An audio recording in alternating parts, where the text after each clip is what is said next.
Our relatives, the buffalo, suffered great extermination, almost to the point of becoming extinct.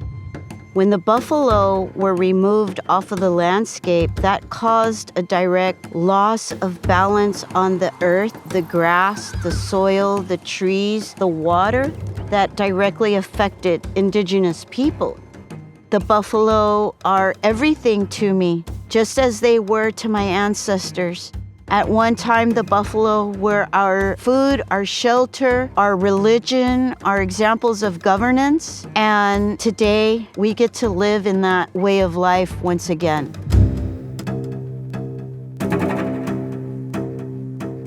Hey, girls! Hey, girls! That's my good girls! We have 28 buffalo, and we have about 8 or 9 more gonna be born any day now. I think this one that's coming up at the end, she is probably in labor right now. The way that she's walking, she's last. She can't run. Here you go, my girl.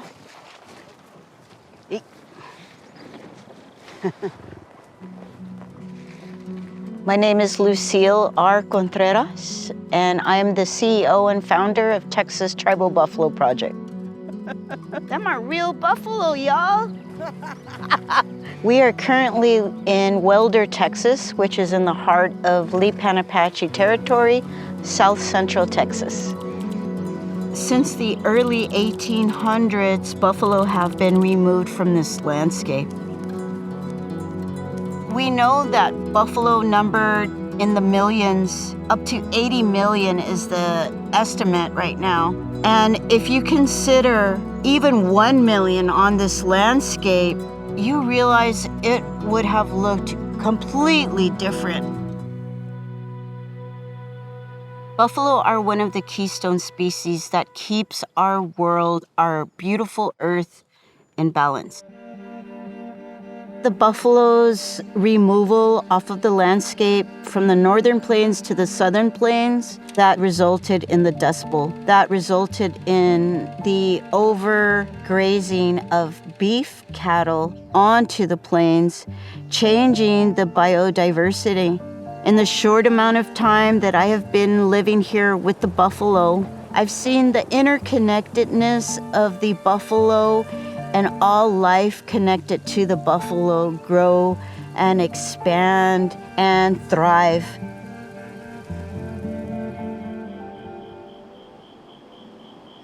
We live on this small piece of land, and the only way that we are successfully able to continue managing the buffalo in the way that we are doing is because we do use rotational grazing and regenerative agriculture.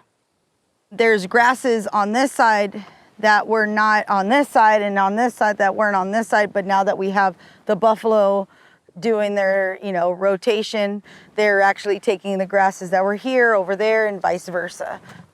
Sorry, look at her big old thing of hay on her head. And if you just look around, especially right now where they were and rubbing themselves, and there's trees over here, they start to leave their fur in those spaces, so their fur will pass on those seeds. Imagine there being 60 to 80 million buffalo here on Turtle Island, otherwise known as North America.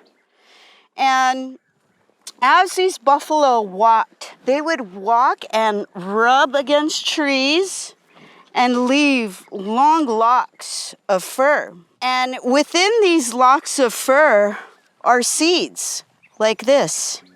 And I just love how the buffalo continue biodiversity, restoring native grasses by carrying seeds in their fur all across the land.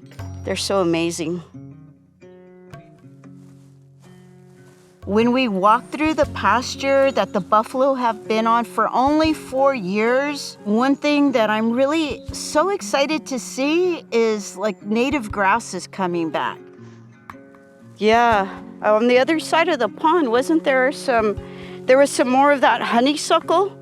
So the honeysuckle is a bioindicator.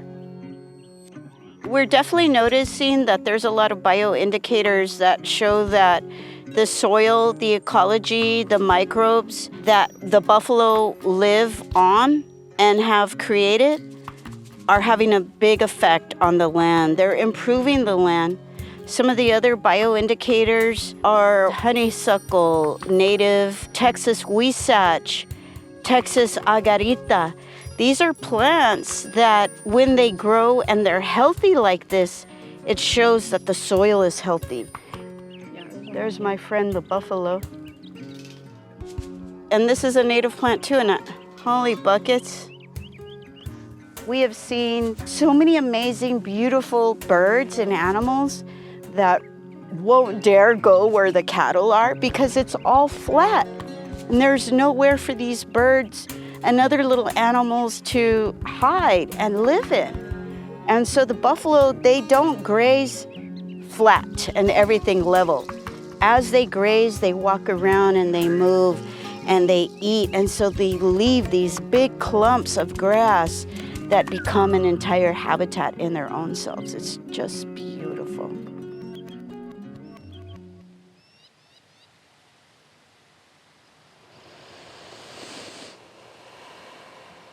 There were a lot of challenges growing up as a Native American in South Central Texas. In the 70s, I was in elementary school, and I remember our fourth grade teacher telling the entire class there were no more Native Americans in Texas, that all the Indians were dead and extinct. And I remember how much confusion that caused within me.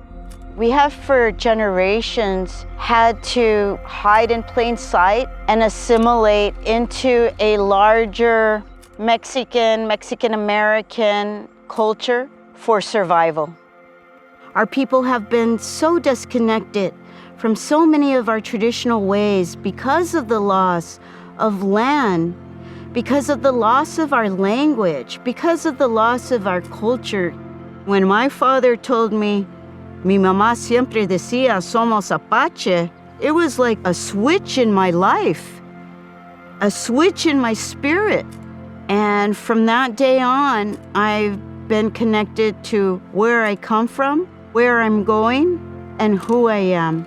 Our people have been through so much trauma, generation after generation after generation, that right now we're like actually living and breathing the prayers that our ancestors put forth for us to live. All right, boys, let's go get your breakfast. Come on, come on. Oh my God, I love you so much, yes. Wow, it's so beautiful. Go eat your food before your brother eats it. And then you're gonna be hungry later. Okay, he's just scarfing it down. He's ready to go.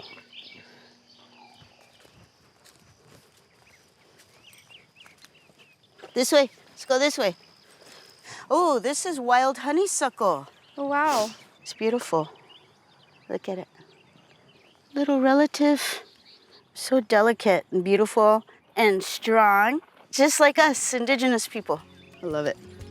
I love being back home so much. Alrighty. Ready, boys? Let's go home. We better get to the office, change, put my jeans on. Uh-oh. Whoa. Uh-oh. Fun with the dog.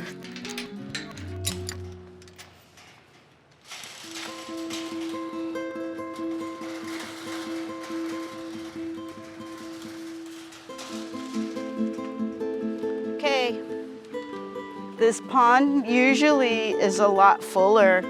It usually comes all the way up to the rim. And right now, because we're in a drought, it's just really low. This grass seems a little overgrazed, huh? Yeah, right here. So the height of the grass tells you, and then the coloration and how much dirt and soil you're seeing and patches. So it looks like they might like the grass in this area, so they're gonna overgraze it, versus if you look just over here, that might just, the buffalo will naturally know what they like. I like to do this test, right? So you put your hand in there and you go like this. And then we come over here, be like, wow, look at that. The buffalo aerate the soil and they restore native seeds and grasses to the landscape. But because there is such a lack of water nowadays, we are in a state of drought. So even though there is a lot of green grass, if it's not tall enough, the buffalo are not able to receive the protein they need to sustain themselves. Our hope is that we will be able to restore the seed bank, because if we restore the seed bank, that also combats the drought. It's so important for every farmer and rancher to realize that as we grow more into a holistic way of working with our animals and working with the plants, we truly believe that in the future, buffalo are going to make one of the biggest impacts in the landscape in North America. We believe in the holistic benefits of the buffalo, mentally, physically, and spiritually. Our Indigenous women suffer the highest rate of gestational diabetes and many other health disparities.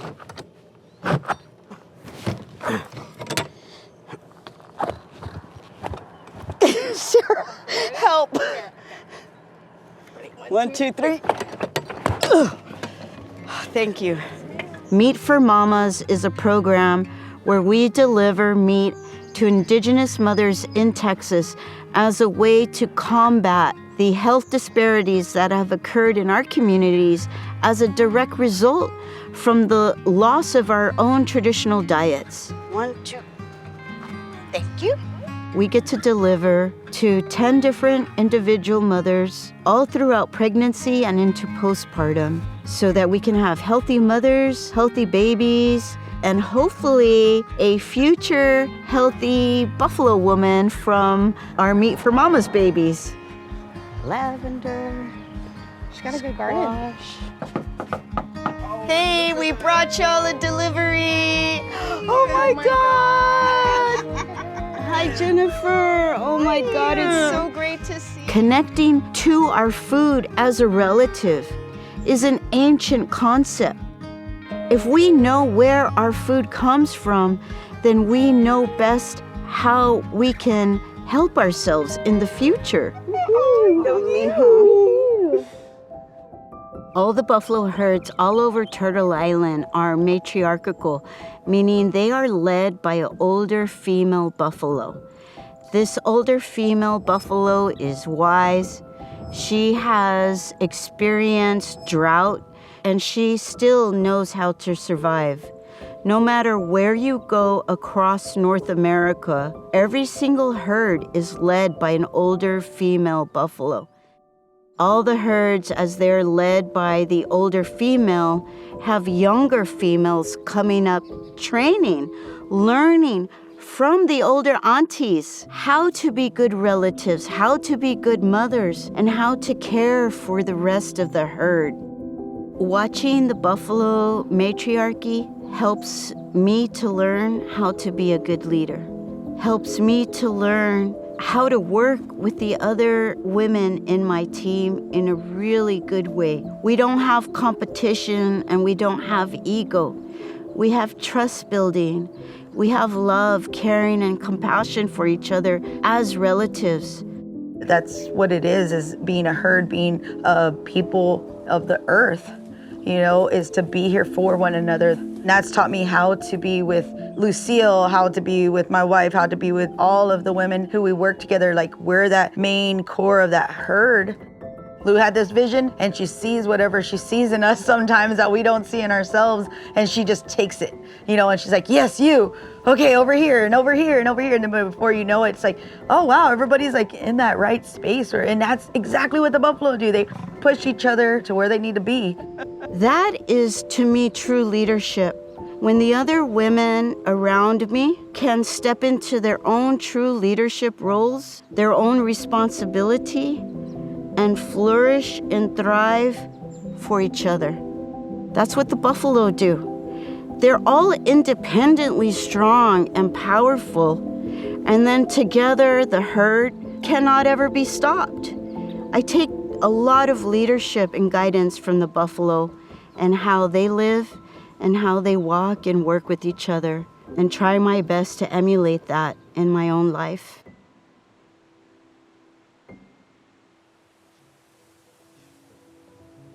The biggest obstacle we face is access to land and access to funds to continue doing the work that we are doing. If we never get another penny for this project, I'll be damn sure I am gonna still continue working on this project for the rest of my life. My biggest motivation to continue doing this work is the love I have for the buffalo, the love I have for my people, and the love I have for the earth. I truly want to leave this world in a better place than when I arrived here. I want to leave a legacy that gives hope for the future so that our people continue thriving. There's a beautiful quote that says, "They tried to bury us, but they didn't know we were seeds." And that's how I feel about the buffalo, that each of these buffalo relatives are seeds as well. It gives me a lot of hope and strength for the future when I see the buffalo thriving, because we as people from the Buffalo Nation, we are also once again thriving. I started Texas Tribal Buffalo Project because I ached for my homeland, I longed for my community, and I longed to bring leadership into our family members. Being rooted in the land is so important to me, and I've known that if the buffalo helped me heal, the buffalo helped me grow into the leader that I didn't know I was, I know that that would be able to happen for other people.